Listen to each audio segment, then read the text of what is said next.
오늘 아침을 여는 말씀은 마태복음 11장 2절부터 4절까지의 말씀입니다. 요한이 옥에서 그리스도께서 하신 일을 듣고 제자들을 보내어 예수께 여짜오되 오실 그이가 당신이오니까 우리가 다른 일을 기다리오리까. 예수께서 대답하여 이르시되 너희가 가서 듣고 보는 것을 요한에게 알리되 맹인이 보며 못 걷는 사람이 걸으며 나병 환자가 깨끗함을 받으며 못 듣는 자가 들으며 죽은 자가 살아나며 가난한 자에게 복음이 전파된다 하라. 할렐루야. 오늘 말씀을 통해서 주님의 뜻을 깨닫는 지혜와 기도의 응답을 누리는 은총이 우리 모두에게 넘칠 줄로 믿습니다. 예수님께서 이 땅에 메시아로 오셔서 하신 일이 1절에 기록되고 있습니다. 1절 중반에 보시면 가르치시고 전도하시는 일을 하셨습니다. 메시아 예수님의 가장 큰 두 줄기가 바로 가르치는 사역과 전도하시는 사역이었다고 하는 것이죠. 그 위에 하셨던 모든 일들도 사실은 이 두 사역을 위해서 하셨던 겁니다. 근데 여러분 한번 생각해 보십시오.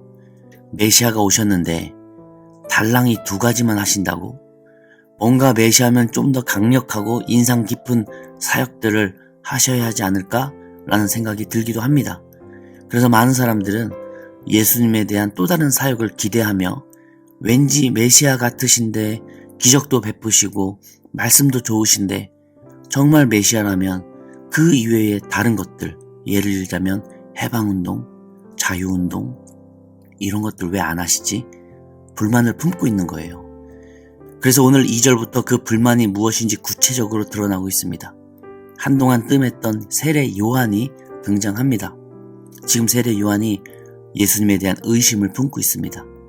원래 세례 요한의 사역은 예수님의 사역을 준비하시기 위해 그분이 가실 길을 미리 예비하기 위해 자신이 왔다라고 선포했죠. 그런 세례 요한이 예수님의 메시아 되심을 의심하고 있으니 얼마나 실망스럽습니까? 그렇다면 왜 의심했을까요? 요한이 지금 어디에 있습니까? 2절에 보니까 옥에서라고 기록하고 있습니다. 세례 요한은 지금 감옥에 갇혀 있습니다. 요한은 헤롯 안티파스라고 하는 왕이 집권할 때 감옥에 갇혔어요. 이 헤롯 안티파스는 예수님께서 태어나실 때 베들레헴에 있던 2살 이하의 아들들을 다 죽이라고 명했던 그 헤롯 왕의 아들입니다. 이 헤롯 안티파스가 자신의 이복 동생인 헤롯 빌립의 아내 헤로디아와 불륜 관계였었습니다. 그러니까 동생의 아내이지 않습니까? 유부녀입니다. 자녀도 있어요. 그러나 그 헤로디아와 불륜 관계를 계속 유지했다고 하는 것입니다. 결국 동생의 아내인 헤로디아를 자신의 아내로 취했습니다.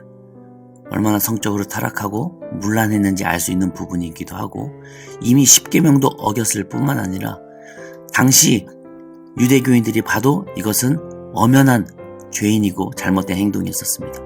그렇다면 제사장들과 서기관들이 이 상황을 보고 무엇을 했습니까?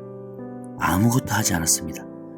다들 목숨이 떨어질까 두려워 묵인했습니다. 하나님 앞에서 그렇게 정의로운 척 신앙생활에 있어서라면 둘째가라면 서러웠던 그들이 정작 힘있는 자 앞에서 그의 비도덕적이고 비신앙적인 행동 앞에서는 꿀먹은 벙어리가 되었습니다. 얼마나 비겁한 모습입니까? 결국 세례 요한이 나서서 헤롯 안티파스의 그 행동은 잘못된 일이라고 강력하게 지적합니다. 결국 왕명으로 감옥에 갇히게 됩니다. 세례 요한은 신앙적으로 옳은 말 했을 뿐인데 갇혔어요. 여러분이 만약 지도자의 입장이 되신다면 어떻게 하시겠습니까? 옳다 또는 그르다 라고 하는 재판을 매번 쭉 해왔던 지도자의 입장입니다. 그런데 이번에는 왕의 죄를 평가해야 해요. 어떻게 하시겠습니까? 좋은 게 좋다고 거짓말하는 것은 안 되니까 그냥 침묵하고 그 일을 맡지 않는 것에 최선을 다하시겠습니까? 민심이 잠잠해질 때까지 조용히 눈치 보며 그냥 지내시겠습니까? 아니면 에스더처럼 죽으면 죽으리라 주님이 나를 세웠던 것이 바로 이때를 위함이 아닌가 결단하고 원래 쭉 해오시던 대로 칼같이 신앙적으로 평가하시겠습니까? 세례 요한은 어김없이 칼같이 평가했고 결국 재발절했던 이 헤롯 안티파스는 명예훼손으로 요한을 감옥에 가둡니다. 요한의 입장에서는 참 억울하고 힘든 상황이죠. 혹 옥중 재판이 열린다 할지라도 세례 요한은 자신을 변호해줄 선지자나 종교인들이 아무도 없어요. 홀로 서야 합니다. 반면 헤롯 왕 쪽에는 헤롯을 변호해줄 대제사장들과 서기관들 같이 변호할 사람들이 많이 그쪽에 쭉 앉아 있다고 하는 것이죠. 참 웃을 수 없는 안타까운 모습입니다. 이렇게 억울하게 옥에 갇혔는데 그때 세례 요한의 마음속에 한 명이 생각나는 거예요. 바로 예수님이 생각나더라 라고 한 겁니다. 그래, 이렇게나 억울하고 가슴이 답답해 미치겠는데 메시아 되시는 예수님이 나타나셔서 날 석방해 주시면 얼마나 큰 정의가 실현되는 것인가, 얼마나 메시아스러운 일이 벌어지는 것인가. 그런데 왜 이렇게 예수님은 잠잠하시지? 그래서 제자들을 보내서 3절에 오실 그이가 당신이니까 아니면 우리가 다른 일을 기다려야 하니까 라고 물어봅니다. 이 질문을 들은 예수님께서는 마음이 어떠셨을까요? 11절에 예수님께서 뭐라고 말씀하시는가? 세례 요한도 사람 중에 대단히 큰 존재이지만 천국에서는 극히 작은 자보다도 작다, 이런 의미로 말씀을 하십니다. 세례 요한도 사람이었기 때문에 여기까지가 한계였다고 하는 것이죠. 현실 속에서 억울하게 고통당하고 매맞고 견디기 힘든 고문의 상황 속에서 이 메시아 사역에 대한 옳고 그름을 나만의 판단 안에서 재단하고 결정지었다고 하는 것입니다. 오실 그이가 당신이오니까 우리가 다른 일을 기다리오니까. 지금까지도 유대인들은 똑같은 질문을 하면서 이미 메시아의 오셨음을 부인하고 6월절에 가정예배 드릴 때에 메시아가 오실 빈 의자를 준비해 놓는다고 합니다. 메시아가 곧 오실 거라는 거죠. 세례 요한도 옥에 갇혀서 몸과 마음이 쇠약해지니까 지금 예수님이 메시아가 맞는지 확신할 수 없더라는 겁니다. 좀 더 노골적으로 솔직히 표현하자면 지금 날 구원하지 않는 예수님이라면 메시아가 아닐 수 있다는 거예요. 내가 지금 이렇게 힘든데 어떻게 메시아라면 가만히 설교나 하시면서 태평할 수 있을까? 석방 성명 운동이라도 하면서 촛불 집회라도 하면서 뭔가 정부를 뒤집어 엎어야 되는 거 아닌가?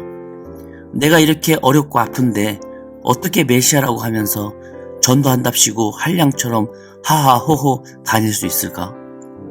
내가 그렇게 간절하게 기도했는데 메시아가 맞으시다면 왜 내 기도에 맞는 응답은 안 해주시고 나와는 전혀 상관없는 사역들만 하고 계실까?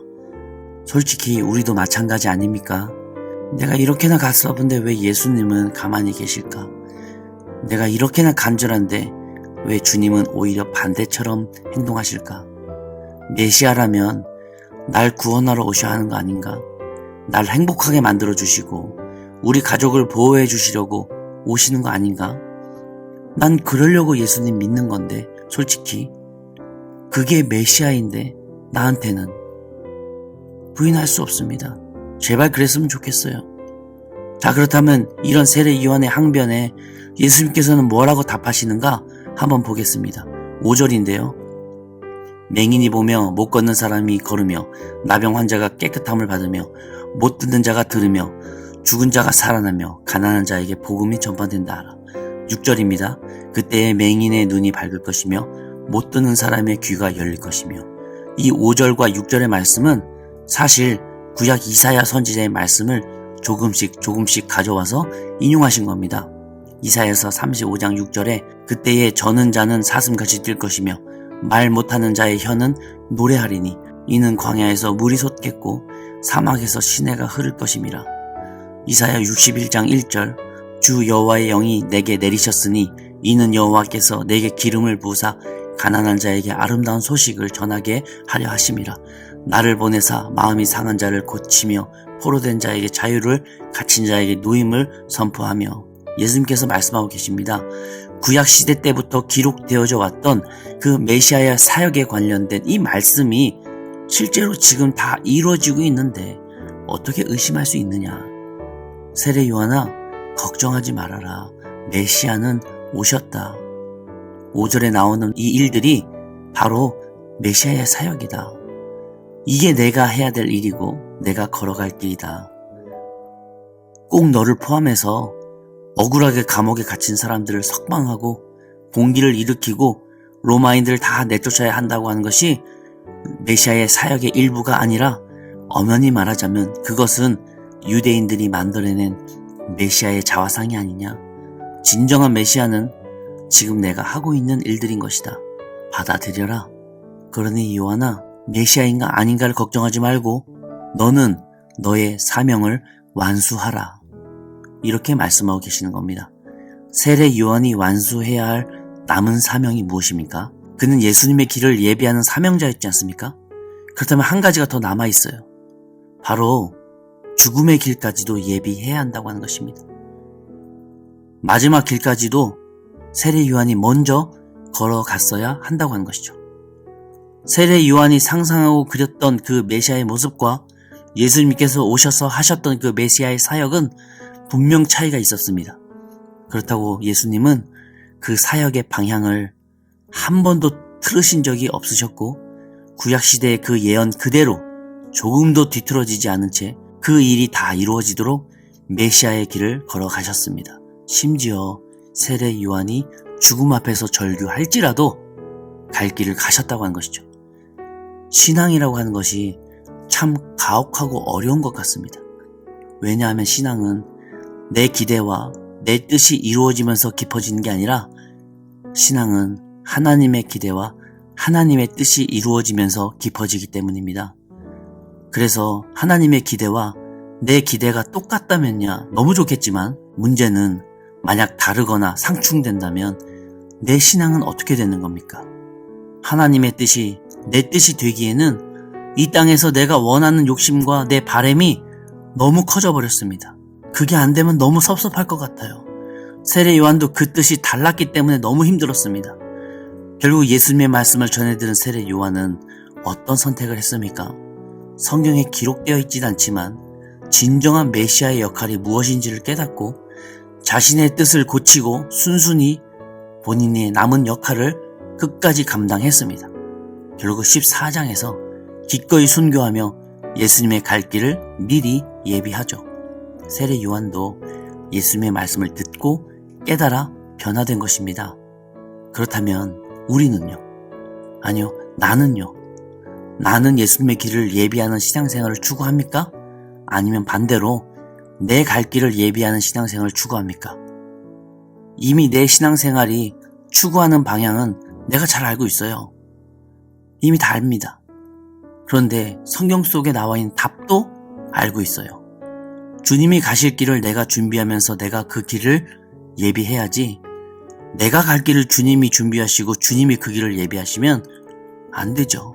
그럼 내가 메시아인 셈이죠. 우리는 답을 벌써 다 알고 있습니다.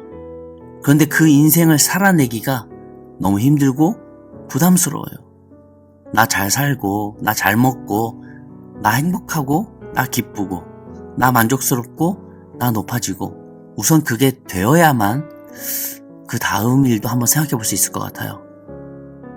그렇다면 믿지 않는 세상 사람들과 나는 과연 뭐가 다른 겁니까?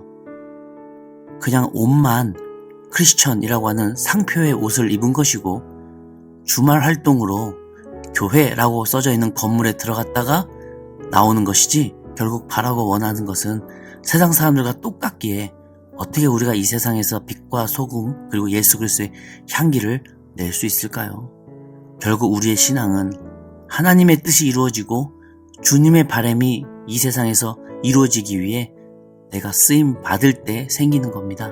그렇게 주님을 위한 신앙이 결국에는 나를 불안하게 만들고 나를 힘들게 만들고 나를 어렵게 만드는 줄 알았는데 오히려 그 신앙이 주는 생각지도 못한 기쁨이 있더라고요.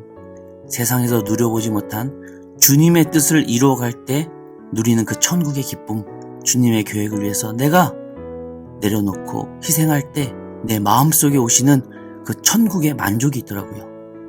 전 세례 요한이 예수님의 말씀을 듣고 깨달아 기쁘게 마지막 순교까지도 치러냈다고 믿습니다. 하나님의 뜻이 이루어지기 위해서 자신의 죽음으로라도 쓰임받을 때 누리는 그 기쁨은 세상에서 잘 먹고 잘 살 때 누리는 그 기쁨과는 차원이 다른 하나님께서 주시는 천국 백성만이 누리는 기쁨이었다고 하는 것이죠. 이제 답은 확실합니다. 이 자리에 계신 우리 성도님들도 그런 기쁨을 위해 신앙생활을 하고 계신 줄로 믿습니다. 그렇기 위해 내가 이 세상에서 내 뜻과 내 바램과 내 고집을 포기할 준비가 되어 있으십니까?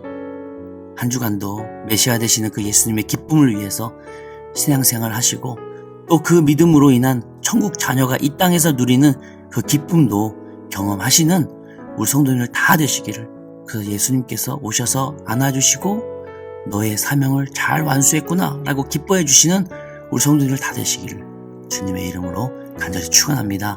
아멘. 우리 함께 기도하시겠습니다.